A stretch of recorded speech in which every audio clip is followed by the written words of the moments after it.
Today, I'd like to tell you about our sponsor, Swan Private. Now, you know from listening to this show that our money is broken. Fortunately, we have Bitcoin, a better money that will help us build a brighter future. But if you don't have a Bitcoin strategy and a trusted partner to help you execute that strategy, then you're probably going to fall behind. Now, I've known the Swan Bitcoin team for years. The Bitcoiners at Swan are mission-driven and have deep expertise and respect in the Bitcoin space. In my opinion, this is the team you want on your side. Today, I'd like to highlight Swan's Private Client Services division, which guides high net worth individuals and businesses around the world toward building and preserving wealth with Bitcoin. So visit swanprivate.com and learn how this concierge service gives you direct access to your dedicated Bitcoin advisor by phone, messaging, and email. Swan will guide you on complex areas such as self-custody, or you can choose to hold your Bitcoin through Swan with one of the largest US regulated custodians. So make your first purchase with Swan Private and get $100 of Bitcoin. Just tell them that I sent you. You know, an opportunity like this to build and preserve legacy impacting wealth for your family and company will not likely be seen again in our lifetimes. Sign up at swanprivate.com today, mention Breed Love to your advisor, and get $100 in free Bitcoin when you make your first buy. Maria Corina Machado, welcome to the What is Money show. Thank you, Robert. I'm really delighted and grateful. I am delighted to have you here as well. We have our mutual friend Oswaldo to thank for connecting us. And it's been just a delight to get to know you and your career a little bit and to see an authentic freedom fighter in the world. So I'm really excited for this conversation. And just by way of quick introduction, I think you are one of the only, you are the only political leader in Venezuelan history to propose a non-socialist governance model premised on free markets. And, you know, through that lens, I guess you could say you're one of the few political leaders in the world who shares values that are very common amongst Bitcoiners and other free market proponents. And I think that positioning is increasingly important in a world where government overreach is getting worse and worse, and it feels like the world is sliding in the other direction.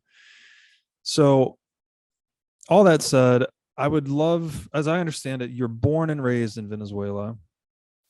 I'd like to hear a little bit about that. And I'd like to hear what led you down the path to a political career in Venezuela. You know, that's not an easy answer, because if when I look back, I think the last thing I wanted to be in my life was a politician.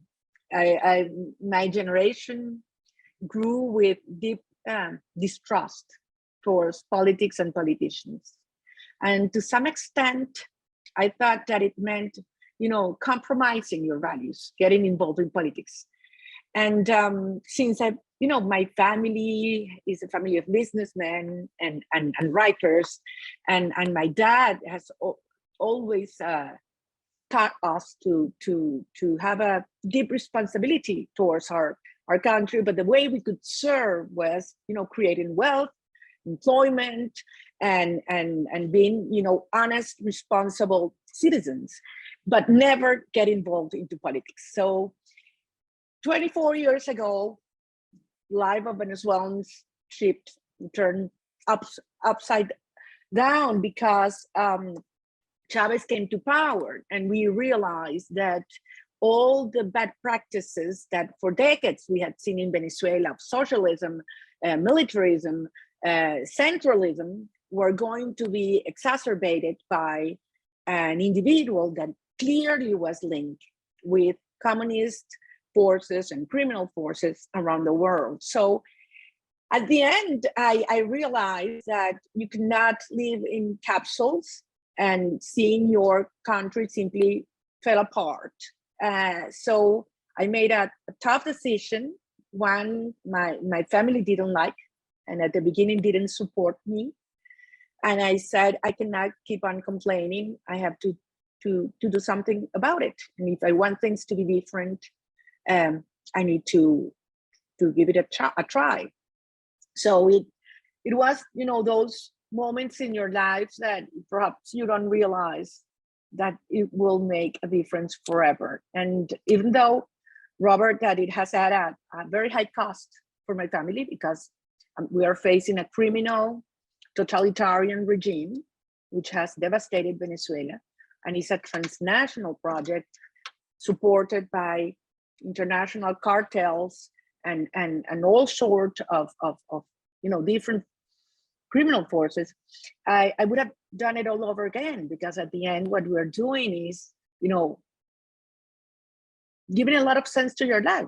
It's what can be more transcendental than fighting for freedom and being able to touch and change the lives of millions of Venezuelans that are not even born yet.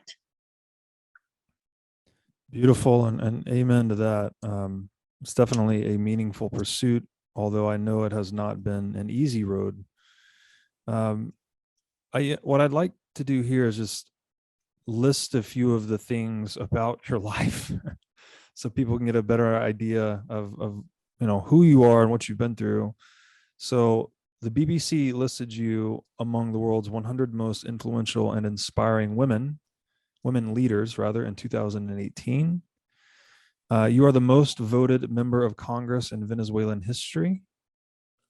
You are the only Venezuelan politician who ever confronted Hugo Chavez in Congress and denounced him in front of the nation for stealing private property and the savings of Venezuelan citizens.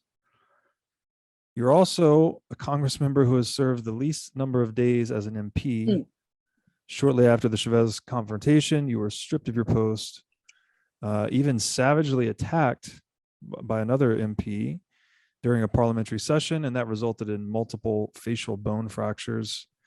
You've also denounced Venezuela's socialist regime as a failed and criminal state. You're the first Venezuelan ever to speak at any international forum, which was the Organization of American States General Council, which exposed Chavez and Maduro's human rights violations. And you've also, just in terms of, at least part of the hard road you've been down, you were illegally banned from leaving the country as of 2014 or traveling by air domestically or internationally in the wake of your stand against Chavez and Maduro. So, and I'm sure there's a million other things I could mention there, but those are just a few. You've clearly devoted your life to freedom. May I just ask you, Maria, what does freedom mean to you? Well, at the end, is like oxygen. You cannot imagine living without it. And you know what? Once you taste it, you will never forget it. And that's a huge force that moves my country. I mean, I believe human dignity is sacred, and you can only live with dignity if you're free. And at the end, when people ask me why I'm still here and talk about sacrifices, I say, no, these are not sacrifices. I'm making conscious decisions, which I'm aware of the consequences they will have.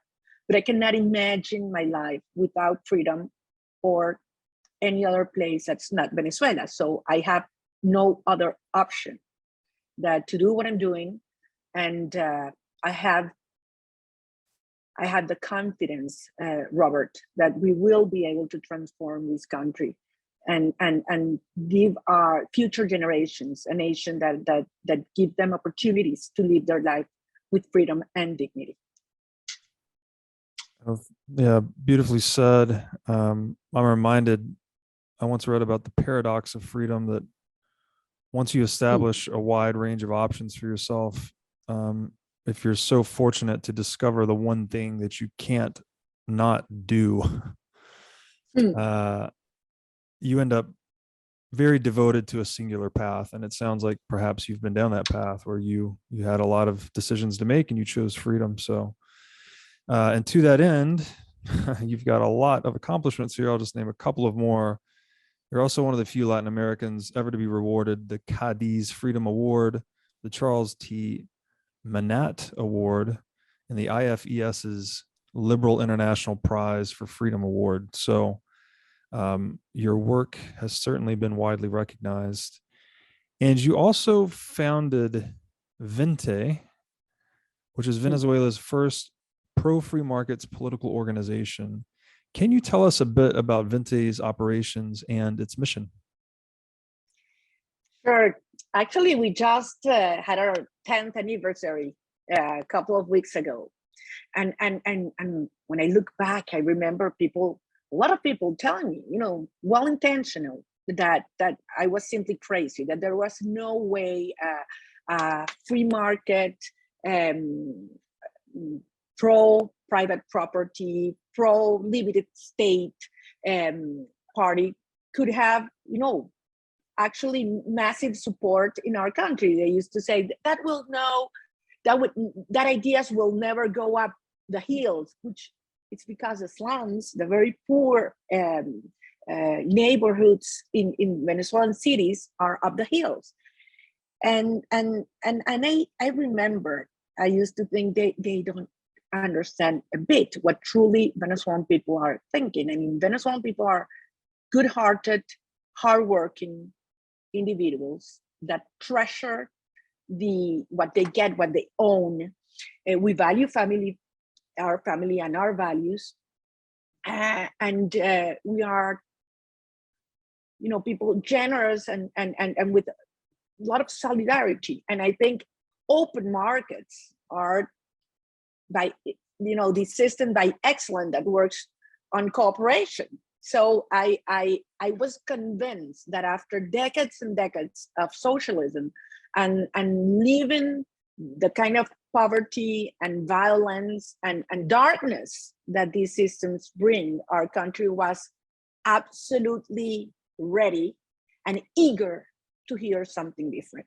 And something, Robert Chavez used to say when he traveled around the country and he was promoting, confrontation, division in society, and talking, terribly about businessmen and entrepreneurs and farmers and so on.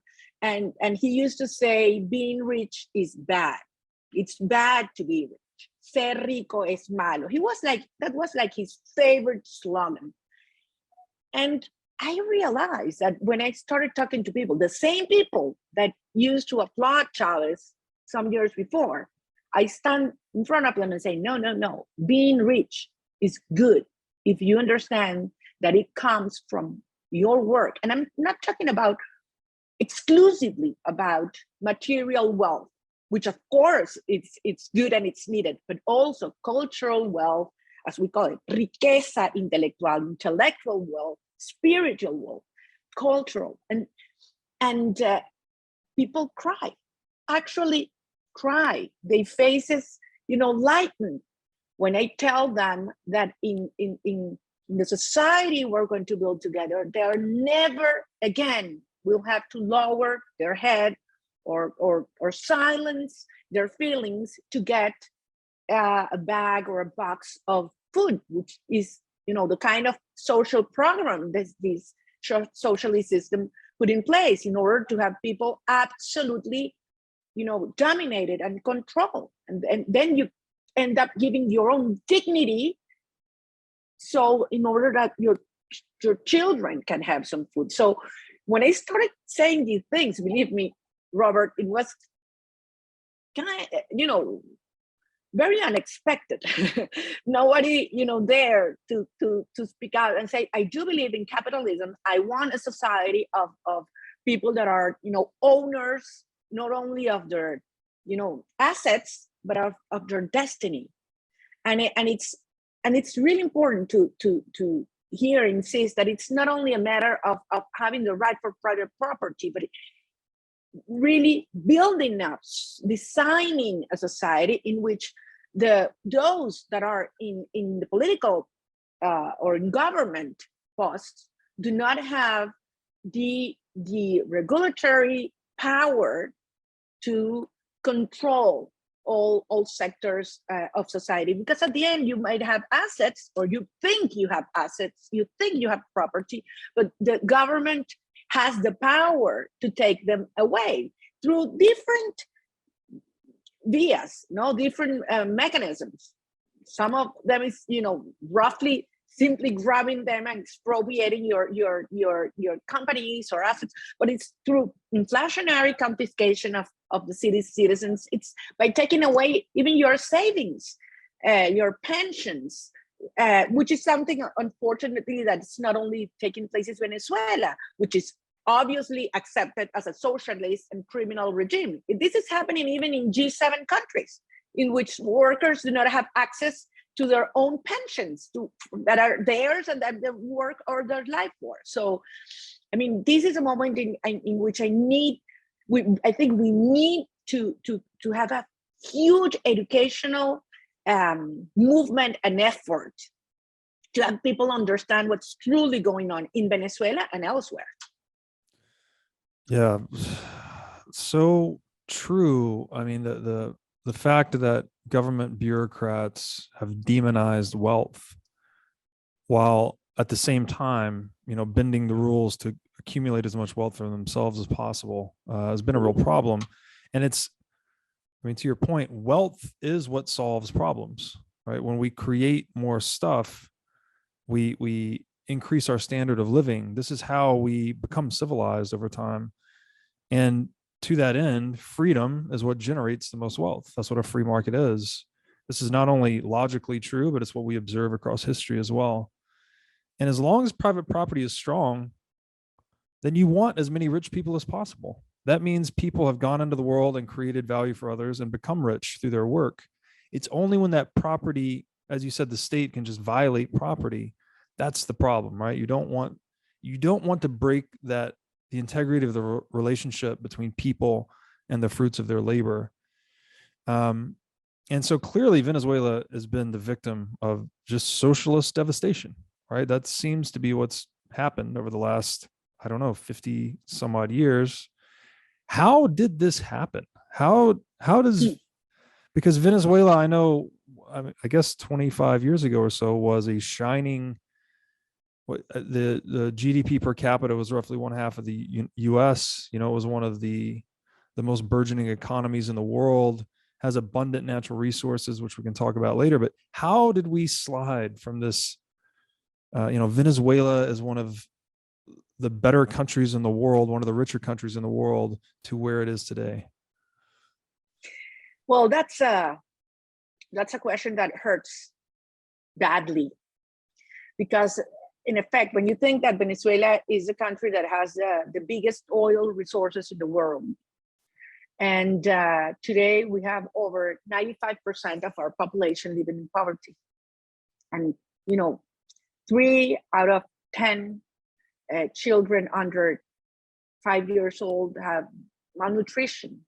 Imagine, it's unbelievable. You cannot explain this. As you were saying, in the 50s, Venezuela's GDP per capita was 50% of the US, and today Venezuela's GDP per capita is lower than Haiti's. So, there's only one explanation, and that is, socialism and cartels taking the wealth, taking the resources from the people, from the country. And as you were saying, they concentrated in very few.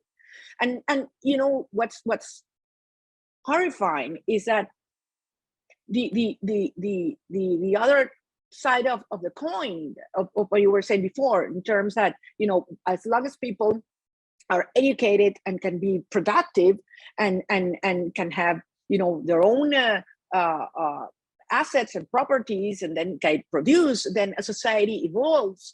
That the other side, and that gives them, freedom and autonomy, because that's critical. That when you have a rich society, then you have a big individual, then you have a small state. But that's the opposite, is what these regimes and these models have understand. As poor as you can get a society, as powerful those who are in government get. And Venezuela, of course, is a tragic case study for everything you've said before, because we were, with all the resources, We have, a vibrant middle class. We have a long history of private sectors and so on. And suddenly, we started falling in the 50s before Chavez arrived because the socialist ideas came to power. And even though we grew in other areas of political rights, never again Venezuela was, strong and prosperous from an economical perspective. Once Chavez arrived, he understood that you needed to have a society absolutely dependent, in misery. So this tragedy that's happened here, and Robert and I know this sounds hard to swallow, it wasn't only because of bad ideologies and ideas and corruption and this guy absolutely incompetent, not only because of that. I mean, this was premeditated and systematic. And the way these monopolies being put in place, public and private, is a way that you take away totally the possibility of a society to compete, to excel, and to have a better quality of life. So I have to say something, and this, you being a U.S. citizen might find, hard to believe, but 24 years ago, we used to see what was going on in Cuba, and we said, oh, come on, Venezuela is not Cuba. We're not an island. We're a society with a long proven democratic, system that has even helped and get other nations in our hemisphere strengthen their institutional democratic institutions. That's not going to happen to us. And look where we are right now. I mean, Venezuela is even the people in Venezuela have been in worse conditions than many people in Cuba. And what we're seeing in the rest of the region around us, all Latin America, is people living in denial and saying this will never happen to us. The Chileans in Chile, in which they were like the model of an open and private market and doing, with the best indicators in terms of GDP and so on.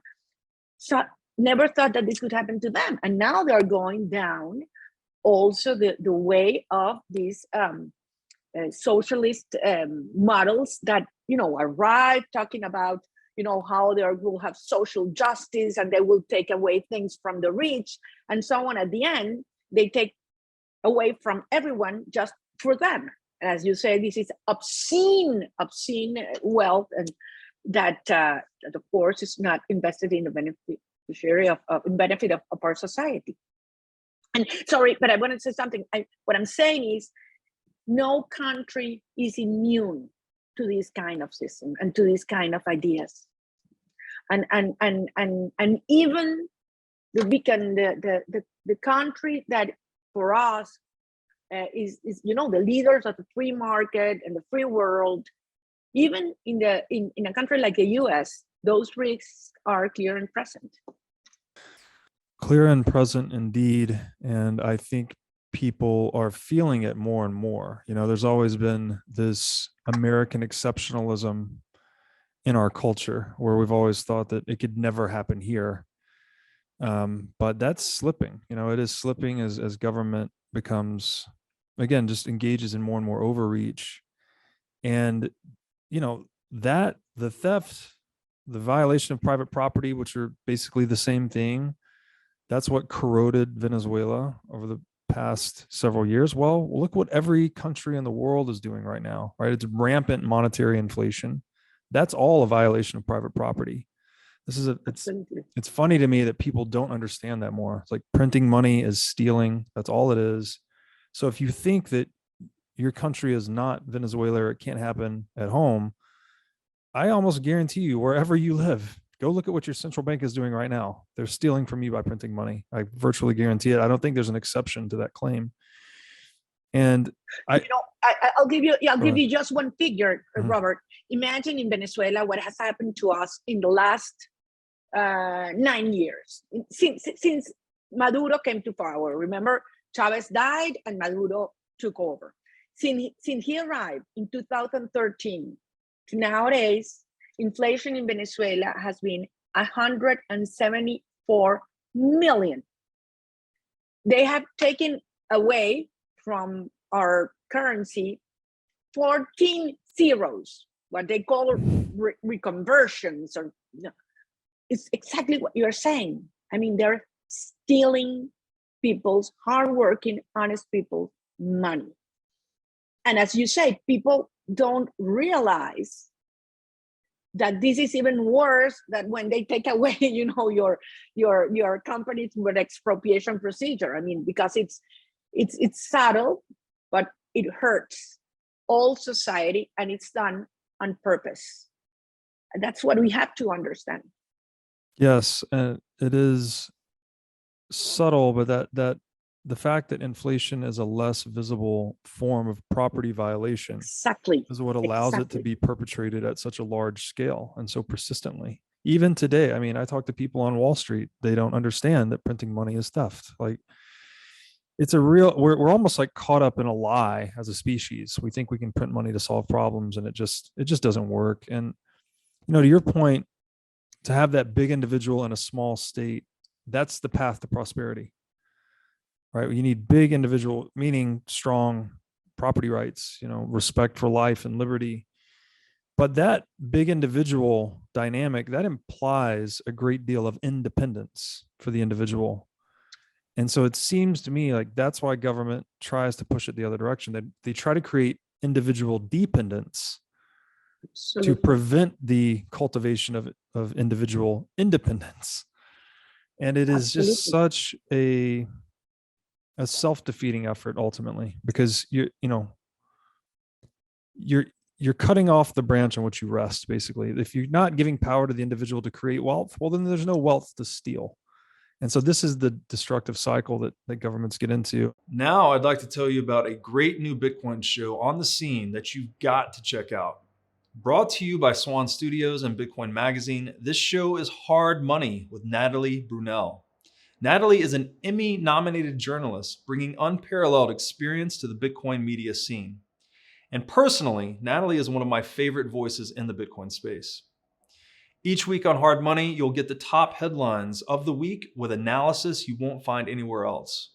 Hard-hitting interviews with amazing guests like myself and other top minds in the Bitcoin space. And the show will take you directly into the lives being changed by Bitcoin all over the world. Check out Hard Money at swan.com/hardmoney. Today, I want to tell you about our sponsor, Crowd Health. So, how does health insurance work? You send an egregious amount of money to an insurance company. They hold it in a pool of depreciating fiat currency. Then, when you have a large health event, you have to pay them even more via your deductible. And then you hope they will cover your bill. And in fact, 1 in 6 bills are denied by healthcare.gov plans. It's time to take control of your own healthcare bills. I'd like to introduce you to Crowd Health. It's a decentralization of healthcare using Bitcoin as an alternative to health insurance. Instead of sending fiat currency to a big corporation, you send that money to an account controlled by you, a portion of which is converted into Bitcoin. Then, if you have a big health event, you have a community of Bitcoiners that will use the money in their accounts to help you out. To get more details, go to joincrowdhealth.com/breedlove, where you can find the promo code for $99 a month for 6 months. When it comes to monopoly in particular, which is basically the opposite of a free market. A free market is open competition. Monopoly is closed off from competition. Venezuela is a bit of a tragic case study in the meaning of monopoly. And I'll just cite a few stats here, but the Venezuelan state expropriated close to 5,500 companies over the last 20 years, of which less than 3,000 remain active today. Chavez expropriated more than 5 million productive hectares of private farmland. Of that, only 3% received compensation, and 90% are now totally unproductive. From 1999 to 2019, the National College of Journalists counted 600 closed media outlets.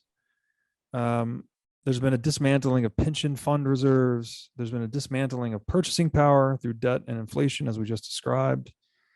And then there's also been a dismantling of the judicial system.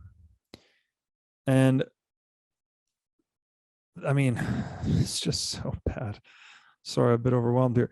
What can we learn from Venezuela's history in dealing with monopoly and the corrosive effects it's had on society? What can other nation states or other governance models learn from the lessons of Venezuelan history? That's a really good question. I think, look, there are many lessons that we're still learning. I mean, because this is a process. As we speak, this is happening.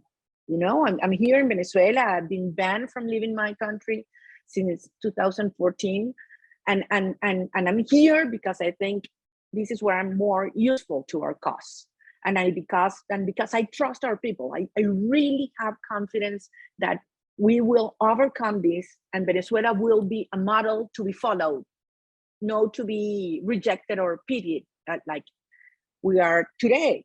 But the lessons are hard, and we need to understand the causes so that this will never happen again. And addressing your point on monopolies, because then there are other lessons, but on this one, this is really important to understand how are the incentives working here, because what we're seeing, and this is happening again, is that you see some cartels or monopolies that have a lot of resources, that have privileges. They fund and support certain political parties and actors in order to get them to government, both the executive and parliament. And once they are there, they manage to control the regulators. So the ultimate, the most sophisticated system those cartels desire to have is that one in which they actually own the regulators through this kind of let's say payments. So once that's in place, how can you cut the cycle? Because they pay each other. So that's why, I mean, what we represent right now, it's a true enemy for these guys, because we represent the end of privileges and the end of impunity. Because, I don't owe any favor to anyone, but to our people, and to the Venezuelan citizens and to our ideas. So I think this whole dynamic around, monopolies, cartels, politicians, and regulators is something societies have to understand well when they make their choices in terms who they're going to put in the places to make the laws and to enforce the laws. That's one thing. Another lesson that I have to say it because I'm so proud of being Venezuelan. I'm so proud of the testimonies our people have given in these 24 years. I mean, I sometimes wonder if there would be another society that would have been given so much and for such a long time. And there are people, I mean, for the Venezuelan people, the pride of owning your land, your business, no matter how small it is, because you gain it. It's so important that people have been willing and actually have given their lives defending it. Franklin Brito is someone we will never forget. I mean, Chavez took his small land away from him. He took it away, and he started a hunger. How do you say, a strike without eating? For several months. Hunger strike, yeah. And a hunger strike for several months, and he died. He didn't accept to go back into his position. I have a friend called Fernando Alonso in Lara. He had turned, his grandfather an area that had no water and no precedent in agricultural uses, and they had put all kind of technologies and turned it into the most productive farm in the area. And one day the regime came.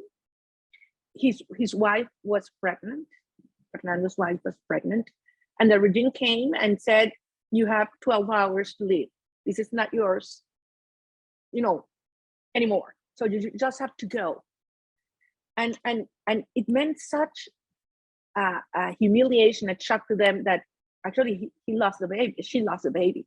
He lost his land and baby the same day. And you would think, okay, someone that goes through this ordeal simply would, give up.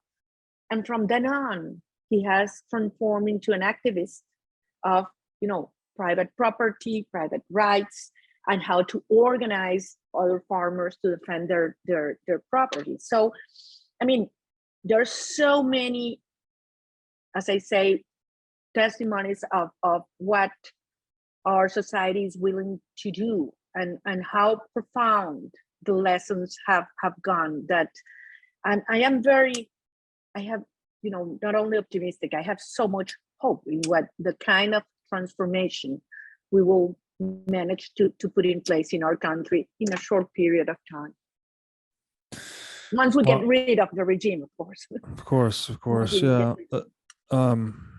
Yeah, the painful story. I'm sure, there's just millions and millions of those stories out there in the history of government overreach and property violation. And, just to echo one of the points you made there, monopolies are bad in general, but when you monopolize regulators, right, you actually monopolize the rule-making apparatus, that's about as bad as it gets.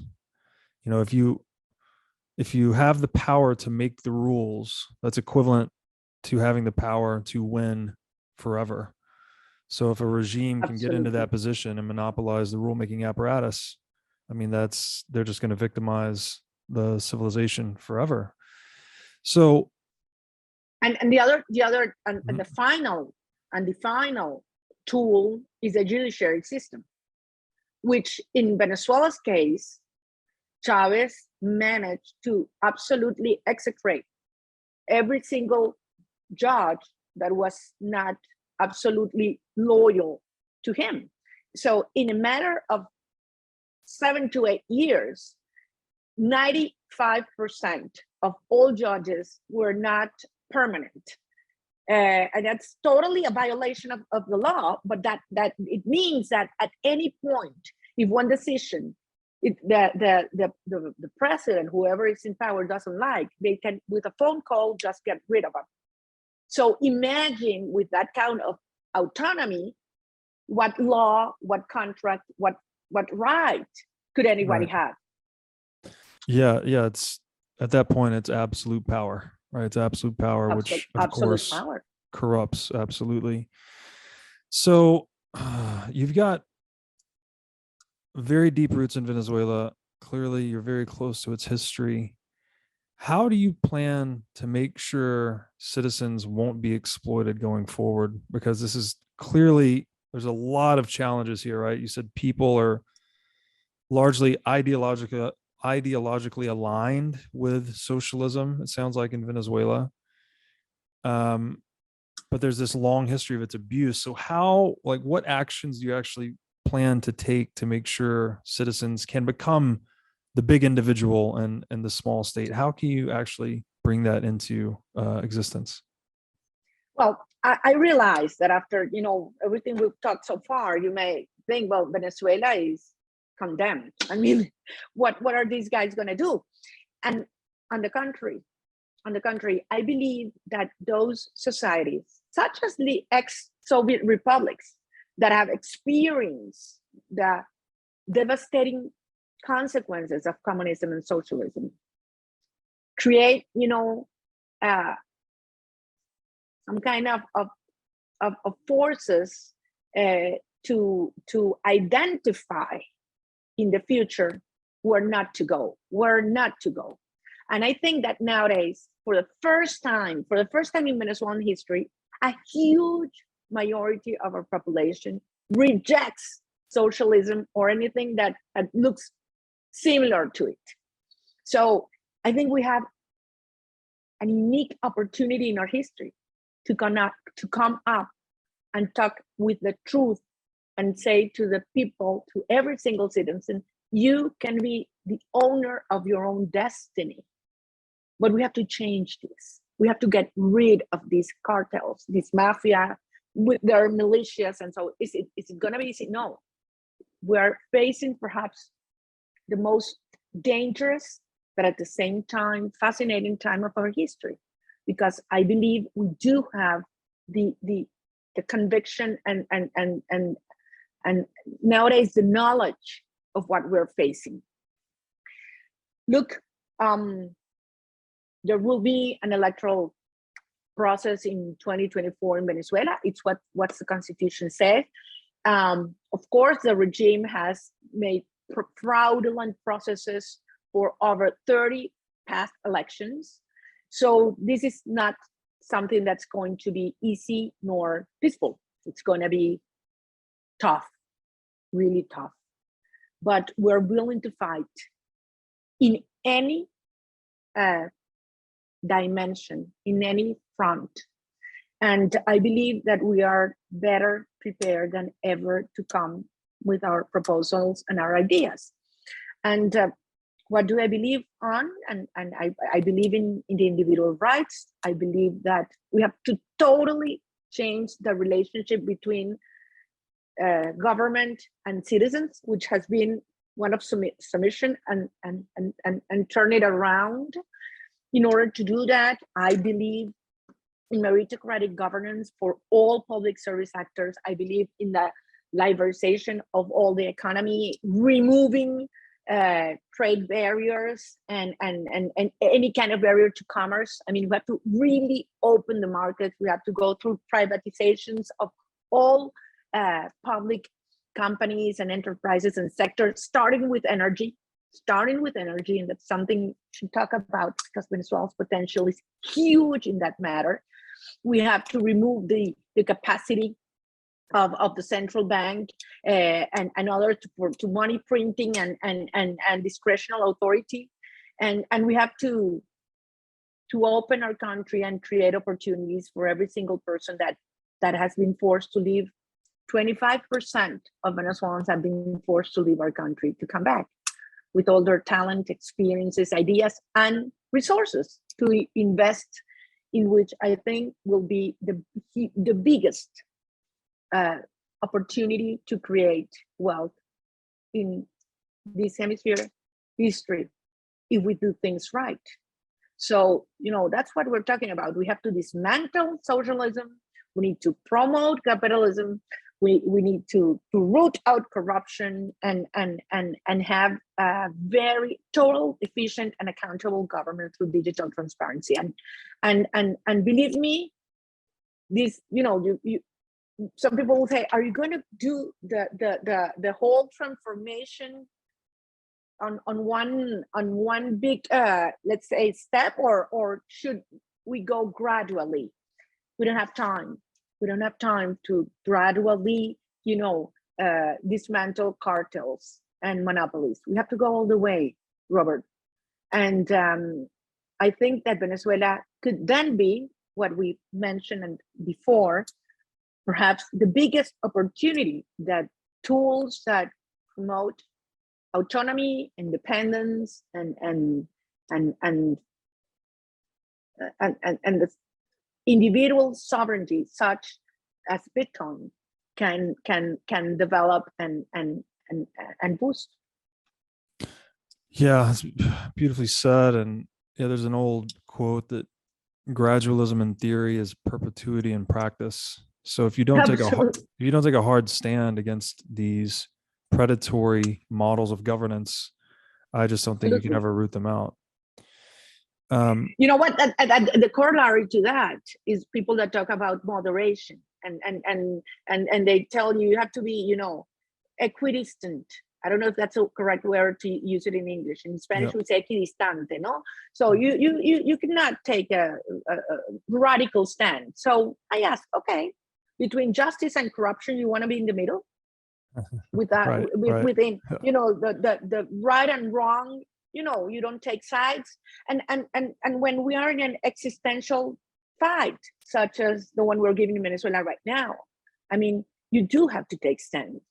And Yes. if you don't call things by their names, and it turn to be part of the same system, then you are as responsible as the perpetrators of those kind of cruelties and crimes that are being made in my country against our population, our children. Yes. Yeah. Well said. And what evil happens when good men stand by and do nothing, right? You cannot take the middle of the road between justice and corruption. I love the way you said that. Okay. I just have to ask you about this because I know this has been a hard road for you. I know it's been challenging. I can't even imagine, you've been in this for a long time, and I'm sure it's cost you in many ways. How has your family dealt with this? How has this impacted you personally, financially, professionally, whichever direction you want to go? Your devotion to freedom clearly is strong and passionate. I just want to hear about what I know you said you didn't like the term sacrifices, but what sacrifices you have made, I guess, in this fight for freedom. Well, first of all, I have to think in my family, especially my kids. While you were talking, I was remembering one night I was here in my house. I am divorced, so the three kids were very small, were living with me. So one night, it was, I don't know, around 3:00 in the morning, I wake up and I look my phone and I had this message saying, "Do you know where your kids are right now?" So I simply froze and I ran to my kids' rooms. And I opened Anna's room, she was there. I opened Enrique's room, he was there. And then I opened Ricardo, the middle kid, and he wasn't there. I remember he was in a party with his friends. So I started calling him, he wouldn't answer. I called his father, I called his friends, and he simply didn't answer. So I remember sitting on the door, just like that, praying. And this guy arrived home around 6:00 in the morning. So I told him, honey, you're leaving. So he said, Mom, I promise I won't do it again. I said, no, you're not leaving home. You're leaving your country. I mean, I cannot do this. I cannot keep doing this. And I'm facing really cruel people, very obscure and big interests. And in order to do this, you guys have to be safe. So I think that was the toughest decision I've ever made in my life. I feel guilty many times, Robert. My children went and graduated, really good students abroad, and I wasn't able to be with them. So Wow. thanks God you have you have this kind of tools right now. And I remember my youngest son saying, Mom, you're here with me. And he stood all the time in the photos with his mom's face there, and I'm in the pictures actually. But it makes me, all the time I come back again to one of my mentors, Carrera Dama. He's a really well-known historian, and he's been close to me and teaching me for many years. And he always told me that I have to prepare, because when you assume these positions, the people you love most, those that are closest to you, are the ones that will suffer the most. And I said, but that's absurd, because I'm doing this for them. But at the end, that's what happens. And my father, all businesses were taken away and expropriated, and my mom has had health problems because of my fault. So it's tough, but I have to say they have always supported me. always support me, and always in, you know, in the tough times when I fall, they are, you know, telling me that, Mama, you have to keep going. And actually, I hope that one day, you know, when they live here in a prosperous, safe, and free society, they will forgive me. Wow. I'm a little bit teary-eyed after that one. Thank you for sharing. I can't even imagine how hard that must have been for you. How can we help you? I mean, how can people that listen to the show, I think, all share a common set of values that you share as well. What can we do to help you? How do we help advance this cause in Venezuela? And how do we bring attention to what's going on there and to the rest of the world? Well, I have to say that we need you. I mean, we need to understand that it's not only a struggle for Venezuela, that has to do with the freedom of every single individual around the world. And we cannot do this alone. I'm here because I believe, as I said before, that I need to be close to the people, and we are organizing grassroots movements, and we will be facing in 30 months one of our toughest challenges and perhaps one of our biggest opportunities. But as you say, I mean, it has been so long. Venezuela devastation has been so great that some people even get tired. I know it's horrible to say it. And say, well, once again, the Venezuelan people. And what I have to say is that whatever happens in Venezuela, in one direction or the other, will impact the whole hemisphere, will impact the US society. And how can you help us? I mean, you have no idea what it means to me, the chance that you're giving me today to convey what we're doing, to make people understand, you know, the strength of our convictions, to get people, you know, committed to our cause, to speak out, to have other people understand, you know, the huge potential Venezuela has, not only for Bitcoin, because this is something we didn't have the chance to speak today, probably not another opportunity, but we have, I mean, Venezuela could be the biggest energy hub of the hemisphere. Mm-hmm. And imagine a country with this potential, what could do in terms of getting Bitcoin to be a trade and reserve currency because of transactions with a commodity such as oil and gas and other energy. So look, we need to raise our voices. And sometimes I feel like, you know, the world doesn't understand or doesn't care for what's going on here. And today more than ever, we need your support. Yeah, we didn't mention this earlier, but just to mention it quickly, Venezuela is one of the most energy-rich countries in the world. Roughly $260 billion in natural gas assets, $100 billion in recoveries, $20 billion in downstream assets. So 380, this is a net present value dollar figure.